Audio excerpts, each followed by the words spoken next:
All right, welcome back, guys, for another Let's Talk with Smash. We have Brandon returning as well. Howdy.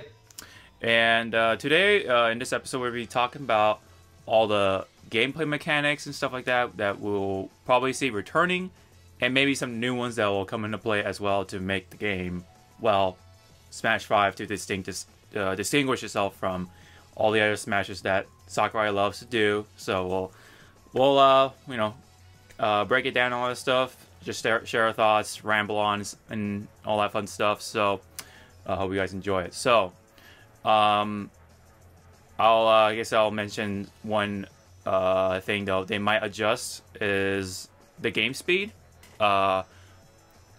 Maybe like perhaps like, well, in my opinion, I feel like maybe they should tweak it to make it a little faster, just to give it more of a like somewhat of a more, I don't, I mean, maybe high adrenaline is probably the wrong word to say, but you know what I mean. Like if there's a little more energy to it, and maybe like the falling speed may change as well. Like maybe less floaty or something. I don't know. Yeah, it sounds like I mean, a lot of people kind of want it to be more melee styled, so hmm that's definitely a big part of it because melee is definitely a lot faster, hmm as well as being a lot less floaty. I mean, even from Smash 4's perspective, it was a bit floaty compared to melee. Yeah, yeah. So that's something I would like to see, to just see the speed adjustments for both like just overall movement and stuff, and just animations, and also as well as the falling speed as well, or just aerial speed in general. So yeah, just give it make it more like you're in control in a way, more just doesn't feel as heavy, I guess, if that makes sense. Yeah, makes Yeah. sense.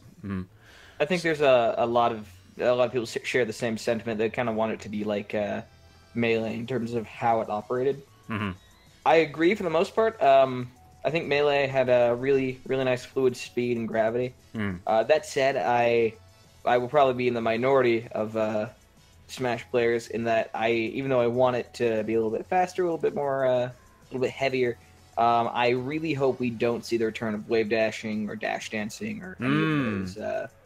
I mean, frame canceling is definitely a thing that happens in a lot of fighting games. That Yeah. it's a high skill thing. But Sakurai's even gone on record saying he doesn't want Smash to be this super high profile fighting game, which is why people still play Melee in tournaments. Yeah. And I kind of agree in the standpoint that I definitely think Smash can be played competitively, and it definitely is a game that is played competitively. Oh yeah, it will be Probably played competitively. Yeah, much against his wishes. I mean, they even have For Glory mode, and they'll probably have something similar in this.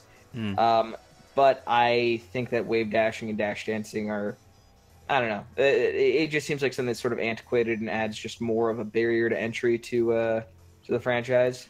Yeah, it makes a bigger gap between the this group of players and of course the real hardcore players or something like that, right? Yeah, and at its core, Smash is meant to be super accessible. I mean, comparing it to like Street Fighter or I was playing another Switch fighting game, Pokken Tournament.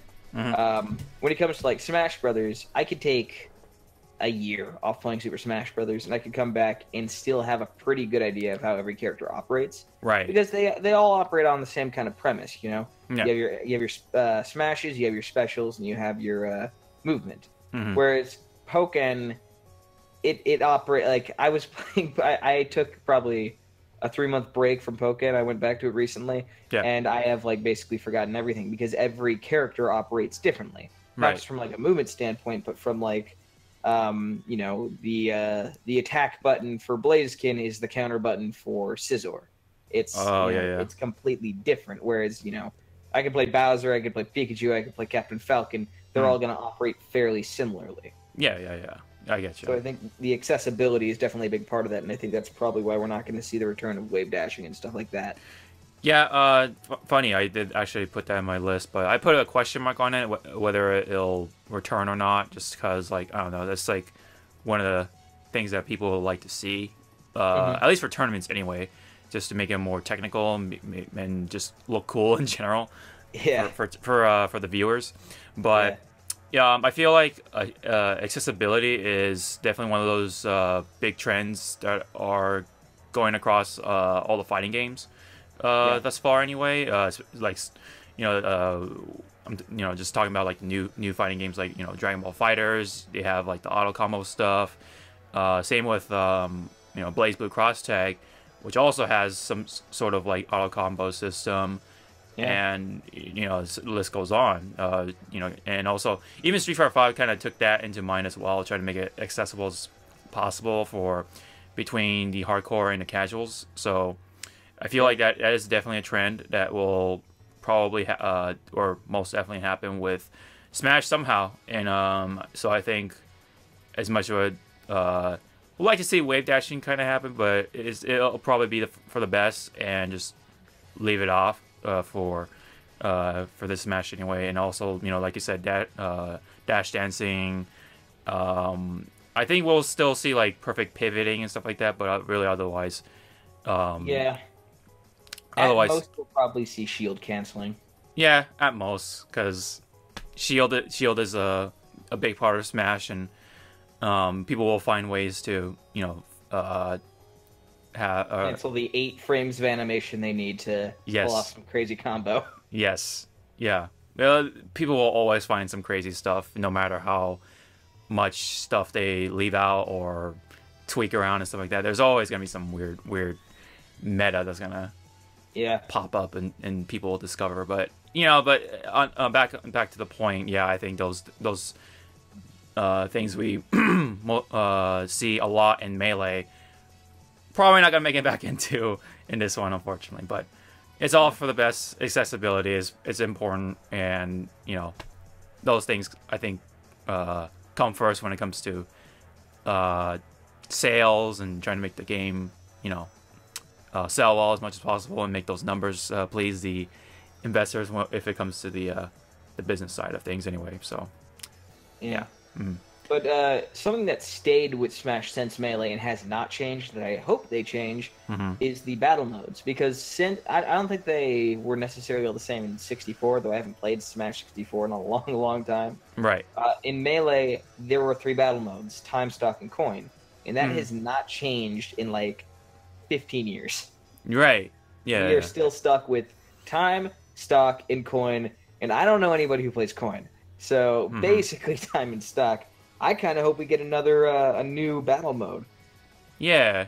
I think I mean, it is hard to make it like fun and fresh, for Smash 5 anyway, whatever it's gonna be called.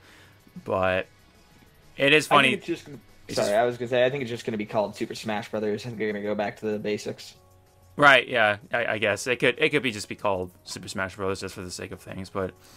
But yeah, it's funny that you point that out, that these things that have not changed for that many years. So, yeah, that's hard. That's really hard to like kind of think of like what mode we could do. Well, at a basic level, you could probably do something akin to I can't think of like a mode for a squad battle. Maybe how like in a lot of fighting games you'll pick 3 fighting characters. I mean, I know Fighters does it, Dragon Ball Fighters, and also Pokken does it too, where it's like you pick 3 characters as opposed to just 1, and then like each life or each stock is essentially 1 character. Or in the case of Fighters, you can switch out as the battle goes on. Yeah, they kind of did that in that board game in Smash 4. Yeah, they did that. But it was weird. It was not an option in the game, even though it was. Yeah. It was definitely something I would have liked to see carry over from Smash Tour, because I did not. That was the only thing about Smash Tour I enjoyed. Yeah, that was like the little neat thing that they had for that mode anyway. So yeah, that's actually kind of a neat idea to have. It's kind of like it's sort of like like KOF or King of Fighters sort of style, or yeah. So no, yeah, basically yeah. Pick 3 characters. Each of them have 1 life, whatever. So yeah, I think that would be a pretty neat idea to have in there, and they'll bring some like familiar vibes for other fighting game fans, because KOF definitely does that. I forgot another fighting game, but I know King of Fighters it's like one of the most recognizable games that does that. style of approach anyway. So I think that'd be a pretty good idea to have that as a regular mode, as opposed to just have that in Smash 2 or whatever. If that ever makes a return into God, Smash 4. I cannot say how much I sincerely hope Smash 4 does not come back. Yeah, In my opinion, it just felt like a really half-assed Mario Party. it really. I wouldn't even call it a half. It was like a. I mean, I don't know quarter. if anyone quarter ass. I don't know. Yeah, it was so disappointing. I was looking, I'm like, okay, maybe it'll be fun, but I mean, when it comes to like Mario Party, part of the interest is the board, and the board itself was not interesting in Smash, and it just it was super lackluster, and I was really disappointed by it. Yeah. But something I hope I won't be disappointed by is maybe the inclusion of like an adventure or story mode in the new Smash game. Of course, yeah. Like I kind of mentioned before, like some sort of like subspace emissary or a little bit more of like a cinematic experience would be kind of cool, because that's been something that's been demanding for all the fighting games. Like whenever a fighting game that doesn't have that kind of thing come out, like Street Fighter V, for instance, people were super mad about that because it didn't have arcade mode, so therefore there's no like character endings or intro movies or anything like that. People always look forward to like something cool to look at least for the casual side anyway, which makes up for most of the fan base anyway for the ones who buy games like this anyway, and then like the small minority, I guess, is the ones that play at tournaments and stuff like that. So yeah, it's eye candy for the most part. Yes. You need something like that, as much as there are people that say, oh, we don't need that, it's just extra, it's like like you said, eye candy, blah blah blah. But it's important because people like to see cool things, and that's what people buy these things for. And it's people want to see stuff happen, and I think that's important to take that into mind when it comes to fighting games, especially because fighting games tend to kind of fall apart if they don't offer anything more than just online mode. You know what I mean? Yeah, so, I agree. Yeah. That said, Sakurai has been for those who don't know, the developer of Super Smash Brothers is a man named Masahiro Sakurai. Just thought I'd clarify. Sakurai had said, just in case anyone's like, who the hell is this Sakurai guy? And why does he keep talking about him? No, Sakurai has really been vocal about the fact that when Super Smash Bros. Brawl came out, he was really disappointed by the fact that people kept leaking. I use the term leaking very loosely. They were just recording the, after they got the game, they recorded the cutscenes from Subspace Emissary and posted them online. And he was really upset by that because he thought that the Subspace Emissary story was supposed to be a reward, or the cutscenes were like a reward for playing. And he was very upset that they got leaked online, which is why in Smash 4, we, instead of a tried and true story mode, all the character reveals and cutscenes were in the form of the reveal trailers, like Mega Man, all those guys.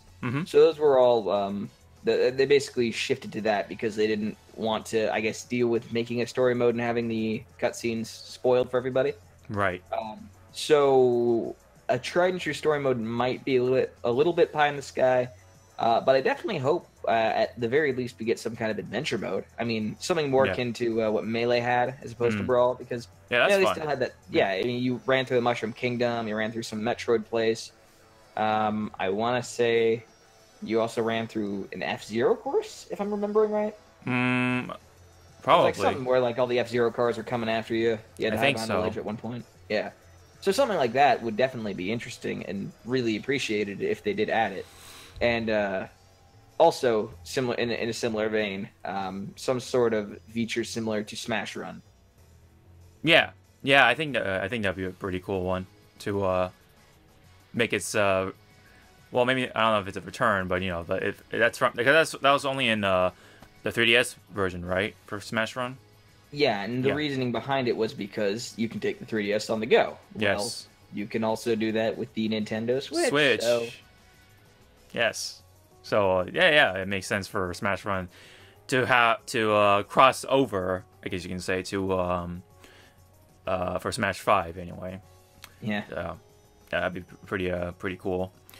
But yeah, I think some sort of like we've been saying adventure mode or just some more a bit like a cinematic experience is important. Like So I said, something to definitely take away from just the plain I'm gonna fight this guy on this tiny stage sort of gameplay. Like yeah, like a place you can move around, you know? Like right. get, Some get a little yeah, loose. yeah, yeah. A good like solo experience is important too. So Yeah. that's definitely that should be taken into consideration. So hopefully we'll see something like that for Smash 5. But we'll have to see that about that part. So. But Yeah. we can move on to some another mechanic that may return from 4, and that's rage. And Oh, the getting higher smash ability is the more damage you take. yes, I believe that's the basic premise of it. So Yeah.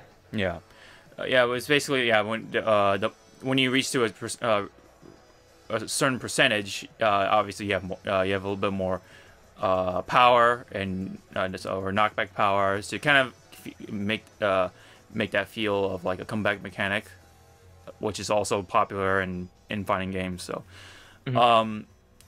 I feel like if they're gonna do that, people have been saying, including the pro players, that they should adjust it because it makes combos inconsistent in some scenarios or whatever. So, yeah, I kind of agree with that too. As much as a kind of hard to explain, but basically, just hopefully they'll make adjustments if it comes back to for Smash 5. And I mean, I'm a little indifferent about it, whether they leave it out or not. It's just as long as it's there, it's a competent addition to the game, and hopefully it doesn't go too crazy or it doesn't like break anything. Because like someone like Lucario, whose whole mechanic is his aura kicks up whenever he takes more damage. So it's like whenever that happens, the rage will add to that as well. So maybe in some ways, hopefully he isn't going to be too broken, that kind of thing. But I don't know. Hopefully, I don't know, they'll be able to adjust around that. So I don't know. I mean, what's your opinion about the rage mechanic from Smash 4? How did you feel about that? I'm gonna play devil's advocate on this one. I Mm-hmm. actually liked the rage mechanic. I Mm-hmm. thought I thought the fact that it made certain combos a little bit inconsistent and Mm-hmm. unattainable because maybe your knockback was a little bit further, Mm-hmm. and you needed it to be a little bit less far to pull off the combo you wanted to pull. Mm-hmm. I like that mechanic because I like the fact that it adds some sort of element of not a random element, but an element of adjustment that you had to constantly be aware of. Mm-hmm. Because I mean, if you're playing a game and everything is always going to behave the exact same, I mean, moves and attacks and stuff being the same, that's definitely a given with fighting games. Mm-hmm. But having the adjusted knockback for how damaged your character is, I think, is a cool mechanic Mm-hmm. because at higher levels, if you're on the offensive and you're doing well and you've racked up a lot of damage and maybe you're like a stock ahead of your enemy, you have to be aware of the fact that, like, okay, even though this guy was playing a character with low knockback with like Pikachu, now I'm gonna have to worry a little bit because he's at 120 damage, and even though I'm only at 70, if he gets a decent attack in, he'll probably like get me off the screen. Right. So I like the fact that it added. I mean, it was definitely a benefit to characters that didn't have a lot of punch to their punches. Mm-hmm. Yeah. Yeah. Where it's like characters like Captain Falcon, Ganondorf, they didn't really need the rage mechanic because they were Mhm. always heavy hitters. But Right. it was definitely appreciated for characters that don't hit all that hard. Mm-hmm. Yeah. So Okay. I was for it. Mm. Okay. I can't get you. Yeah. I mean, it has happened. In some fighting games, the one that comes to mind for sure is Marvel vs. Capcom 3 with the X Factor, where after a number of your characters die, especially when you're on your last one, that's where you reach to level 3 X Factor, and basically it's like a that comeback mechanic where when you activate it, you do a lot more damage, you regenerate health faster, but it does change things like your falling speed, the gravity of things. So like you say, it does add some variation to it where you have to make an adjustment for it. So you can't just do the same exact combo and expect this for the of course for the damage to be increased and stuff like that. You have to make adjustments to optimize your combo without dropping them because certain things are different because of this comeback mechanic is activated. So I can see what you're saying. It does add variation. It does make things interesting and makes you think more, or just make you think differently. So those kind of things are something that's welcoming. So I can see why you would like to see it that way. So yeah.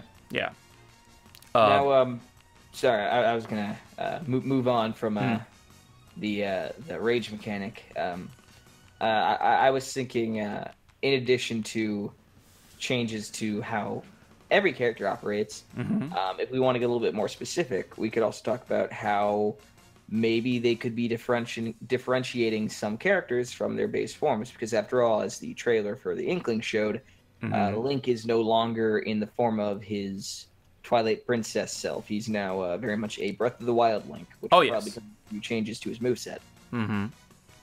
And I mean, first and foremost, I was kind of the mindset that certain characters, specifically Link and Mario, would be getting major reworks, and their clone characters, being Toon Link and Dr. Mario, would be kind of the classic version of that character. Because I mean, when it gets down to it, Dr. Mario is not very different from Mario with how he operates. He has the fireball being the pill.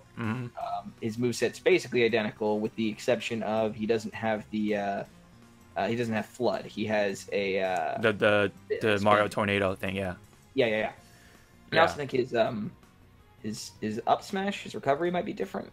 I don't know. I don't play well, the characteristics of certain attacks are different. So like Mario's does more damage, right? Well, I don't know about damage, but the knockback is different. It sent, like, for example, like I think Mario's up smash sends people like straight up, as where Dr. Mario sends them at an angle or something like that. Yeah, same with Pit and Dark Pit. Yeah, same. Some variations like that are present, and obviously Dr. Mario's recovery isn't as good as Mario's. But the trade-off is that Dr. Mario's supposed to have a little more knockback or power, and some stuff like that.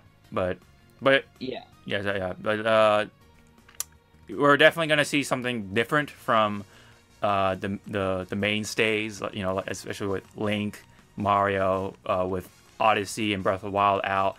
We're probably gonna see the hat mechanic somehow incorporated in there. Of course, I don't know, Link from Breath of the Wild. I don't know. I think there's a little more possibilities that they can play around with Link. I don't know if they're gonna incorporate that slow down arrow shot thing that he does when he leaps off the horse or whatever. I think that's pretty cool. If they could probably turn that into some sort of Final Smash mechanic, like time slows down and you can just shoot them. Yeah, just pick them off. Yeah, I think. They basically have the item that slows down time already. If you slow down time with his Final Smash and then fire a bunch of Guardian arrows at all the players and just do insane knockback, that could be a pretty good smash. Yeah. But specifically with like movesets, they could pretty much replace most of Link's kit with either Guardian powers or Sheikah Slate powers. Like his recovery could very easily be Rivali's Gale. His shield, instead of just the like red or whatever color your character you're playing as, like first player's red, second player's yellow. As opposed to that, Link's shield very easily be Daruk's protection. His and just like his side smashes and stuff could be like the Sheikah Slate. Keep the bombs. His down smashes, his Sheikah Slate bombs. You throw those, they explode. And then like with Mario, you could I mean, I don't know if they'd ever replace the fireball, but they could replace his neutral smash with, instead of a fireball, he throws Cappy. And similarly, his recovery could be like he throws Cappy and I guess homes in on him or something, or he uses Cappy as a trampoline. Mm-hmm. So those are definitely things we could see. But I really hope we also see the final smashes reflect the character changes.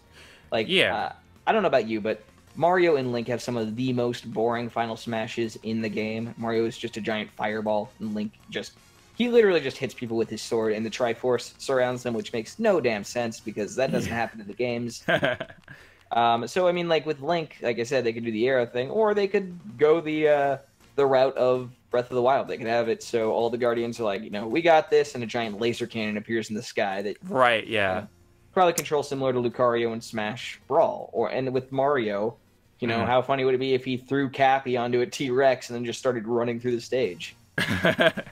Yeah, that's definitely a good idea. Just incorporate the new stuff somehow into Smash 5 anyway for our mainstay characters. Yeah, I think at least the final Smash would be cool. I like, but his what is it? Up B would.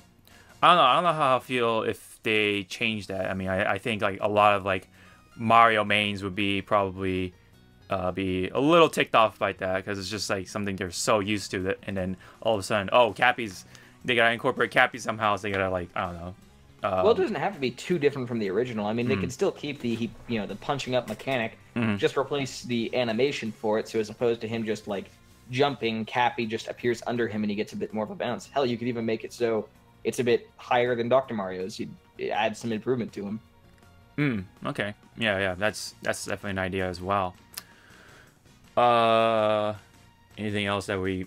I mean, it'd be really funny if they somehow incorporated the Mario rolling something. Yeah. Oh, dude, that is a side like running thing like Sonic. If Sonic for some reason doesn't make it back in, they just turn Mario into Sonic. Yeah. It's just if they incorporate the rolling somehow, it'd be really hilarious. And Sonic is not in there. I really hope they incorporate better internet connection. Oh, yeah, that's an important thing. That's $20 a year now. We better get something decent. Oh yeah. With the new Switch online service that's gonna go up in September, is it? Yeah, we can talk to each other through the game via our cell phones now. Nintendo has never heard of in-game voice chat, apparently. I mean, it's not like people don't already use Discord anyway, but it's still rather annoying when it's like we're not playing on a PC, we're playing on a console. Yeah. I think that mostly covers what will, or at least for me, it covers what I kind of want with gameplay or want to see with gameplay. There is just a couple things. Well, obviously Smash Ball is probably gonna make it in there, but oh yeah, like edge hogging / swapping or whatever. Hopefully that'll stay. Not from Smash 4 to Smash 5. You mean the ledge grabbing mechanic? Yeah. I agree. Yeah. As much as the edge hogging thing was a thing in Melee, I think the swapping feature was like a good like overall addition. It's just like it makes it a little more fair, I think. And it just introduces different. It makes it so you actually have to have some skill, and you can't just ledge camp like a little wimp and just be like, "Hey, I'm gonna win this way." I was never for the ledge camping thing. It was always such a BS tactic to me. It was just like, "Oh, you're just gonna wait by the edge. Okay, that's cool."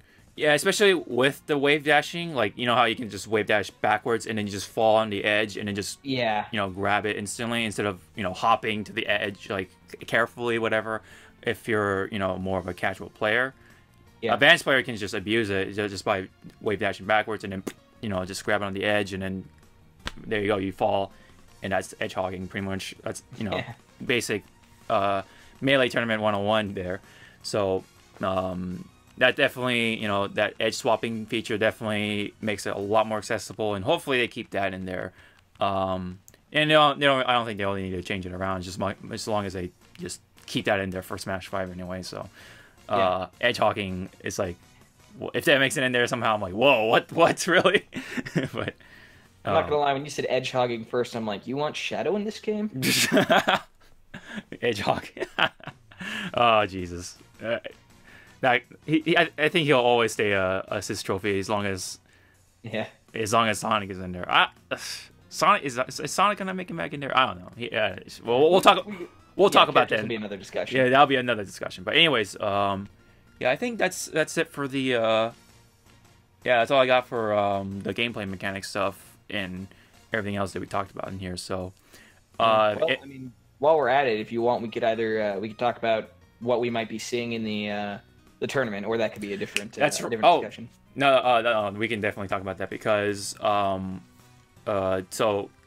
almost forgot about that. Thank you for reminding me. There's going to be an invitational tournament featuring the pro players from both Smash 4 and Melee, including Armada, and we also have Zero and MK Leo. I think that, and of course there's others, but not Mewtwo King, and not. Yeah, that's like one of the surprises. Like he just became a brand ambassador, and yet they're not including him in there. It's like, what? How did that happen? It's weird sometimes. Yeah. But basically, this whole invitational is basically saying, it's not saying, hey, watch a bunch of pro players play. It's saying, hey, watch Zero wipe the floor with some people and check out some of the gameplay. Yeah. Well, I mean, we'll have to see how different from it is from Smash 4, or how similar it is from Melee. We'll have to see. It could be a blend of two. It could be, or something. It could be something completely different.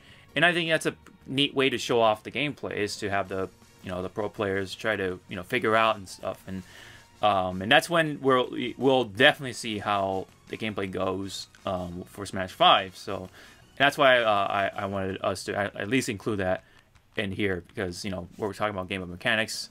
So but to be honest, I don't think we're going to see anything really mind-blowing with the Invitational. I mean, at least something interesting we'll see is I think we're definitely going to see the Inklings as playable characters in the because I think it's definitely going to be a demo build of the game. Oh yeah, kind of like what they did with, because they did this last time. They had Zero Suit Samus was playable. I definitely think they had more like character reveals when they did the tournament last time. Like I definitely know Zero Suit Samus had been revealed to be separate entities, and characters were like revealed to no longer have transformation aspects to them. So because Zero was definitely playing as Zero Suit Samus, right?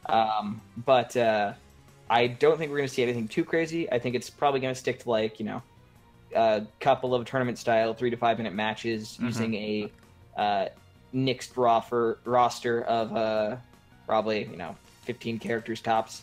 Yeah. Same with items, like we're not going to see any crazy items. Probably just a couple of pre-approved stuff that they agreed they'd show for the demo. Yeah. And maybe a new map or two.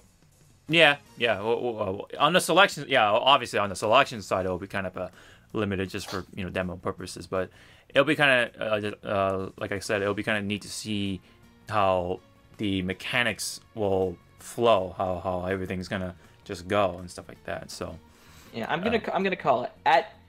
If we see any new characters at all, it will either be in the form of a returning Ice Climbers, or in the form of new ARMS characters, either Springman, Ribbon Girl, or both. We'll talk about that in the next episode. Anyways, I'm just saying for what we can expect, I think we're at like if we get something that's crazy for the tournament, for the Invitational, it will be a new character. It won't be like in the form of like, oh, look at this gameplay. It'll be like, hey, check it out, we're adding a new guy. Yeah, unless they somehow go with the whole Melee meta with like wave dashing and stuff like that. Oh, look, we put this into Smash 5, so all the communities can come together. Yay! You can stop lugging your CRTs into tournaments. Yeah, like we kind of said in the previous episode. But yeah. But that's it. That's at least that's it for me. If you have anything more to say about the gameplay stuff that we haven't covered already, or that's about it. Okay. Probably see some more general aesthetic stuff from the Invitational, but nothing else. Yeah. So we'll definitely see a good chunk of that at the Invitationals, but for now, we'll have to wait. And thank you guys so much for tuning in for this episode of Let's Talk Smash, featuring gameplay mechanics and some for certain characters like Mario and Link. But anyways, if you have any comments about what we talked about, leave them down below. We'll love to check them out. And don't forget to check out Brandon's channel. I'll leave that link in the description below. And I think next time we're going to talk about the characters next, whether it's guest characters or returning characters or just Nintendo characters in general. We'll see. We'll see how we'll play around with this. But for now, we'll see you guys in the next episode. Later. Adios.